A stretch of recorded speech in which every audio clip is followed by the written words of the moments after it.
E aí, já parou para pensar no que faz uma mensagem, uma pregação, entrar para a história de verdade? Não é só eloquência, né? Tem algo a mais. Hoje, a gente vai mergulhar nos componentes que transformam palavras simples em algo realmente poderoso. Vamos lá? Pensa comigo. Como é que um sermão, uma única fala, tem o poder de virar a chave na vida de milhares de pessoas? O que é que está por trás de palavras com essa força, capazes de transformar uma multidão inteira?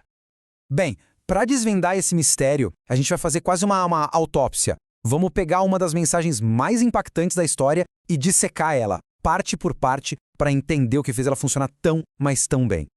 Olha, antes de qualquer palavra ser dita, o palco precisa ser montado. E nesse caso, o palco foi montado por um evento, uau, totalmente inesperado. Porque é assim, né? Uma mensagem poderosa não aparece do nada. Ela aproveita o momento. E que momento foi esse? Vamos tentar visualizar a cena. Na porta do templo, todo santo dia tem um homem. Ele nasceu sem poder andar. Para todo mundo que passa por ali, ele é parte da paisagem, sabe? Quase invisível. Uma figura de rotina pedindo esmola para sobreviver. Até que um dia, pá, a rotina é quebrada. Mas não é com uma esmola maior. Em vez de moedas, os apóstolos Pedro e João oferecem algo que dinheiro nenhum no mundo poderia comprar. É um momento de poder puro, que pega todo mundo de surpresa. E pronto, tá aí. O palco tá montado. O milagre vira um ímã. Uma multidão se forma, todo mundo espantado, de queixo caído, querendo entender como isso aconteceu. Era a deixa.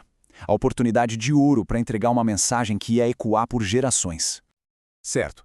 Com a atenção de todo mundo garantida, vamos mergulhar no primeiro pilar dessa pregação. E o interessante é que a força dela não vinha de nenhuma ideia super inovadora, não. Vinha de uma base sólida, de uma fonte que todo mundo ali conhecia e, mais importante, respeitava, as Escrituras. E olha, não foi um discurso para passar a mão na cabeça de ninguém, viu? Muito pelo contrário. Foi uma mensagem direta, que confrontava. Pedro usou as Escrituras como um espelho para fazer com que cada pessoa ali se olhasse e pensasse de verdade sobre a própria vida. E aqui tem um detalhe que é fascinante. A palavra usada no original grego para arrepender-se é metanoel. E isso é muito mais do que só sentir muito. Metanoel significa uma virada de chave completa na mente, uma mudança radical de propósito, de direção. O que Pedro fez foi genial. Ele basicamente conectou os pontos. Ele pegou os acontecimentos recentes e mostrou como eles não eram um acidente. Eram, na verdade, o cumprimento de profecias antigas. Ele colocou tudo dentro de um grande plano divino, o que deu um peso gigantesco para a mensagem.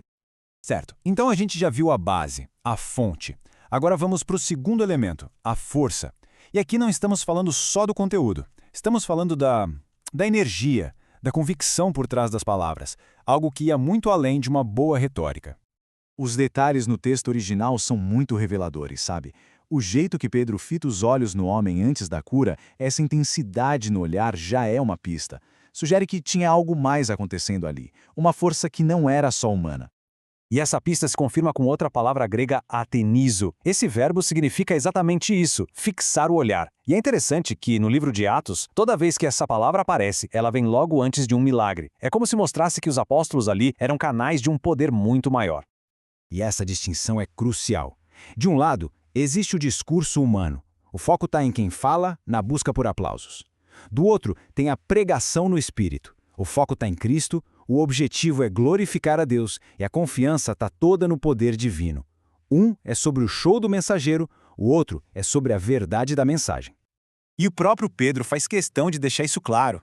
Ele na mesma hora corta a multidão e diz: "Ei, por que vocês estão olhando para a gente? Como se a gente tivesse feito isso com o nosso próprio poder." Ele joga os holofotes para a verdadeira fonte do poder, que era Deus. Ok, então temos uma base sólida e uma entrega poderosa. Chegamos ao coração da mensagem, a esperança. E é aqui que tudo se conecta.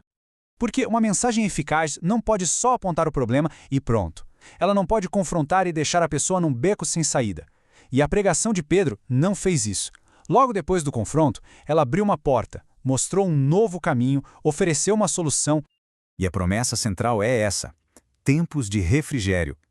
Pensa que incrível essa expressão. Não é uma coisa vaga, abstrata. É a oferta de um alívio de verdade, de uma renovação profunda, que viria direto da presença de Deus. Ou seja, a mensagem era completa. Ela lidava com o passado, oferecendo perdão, e olhava para o futuro com uma promessa de restauração total. Era uma esperança palpável, real, transformadora, e era para todo mundo. Então, no fim das contas, o que a gente descobre aqui não é só uma história bonita, é um modelo, uma anatomia. Esses 3 componentes formam um guia que continua super atual para qualquer comunicação que queira gerar um impacto real e duradouro.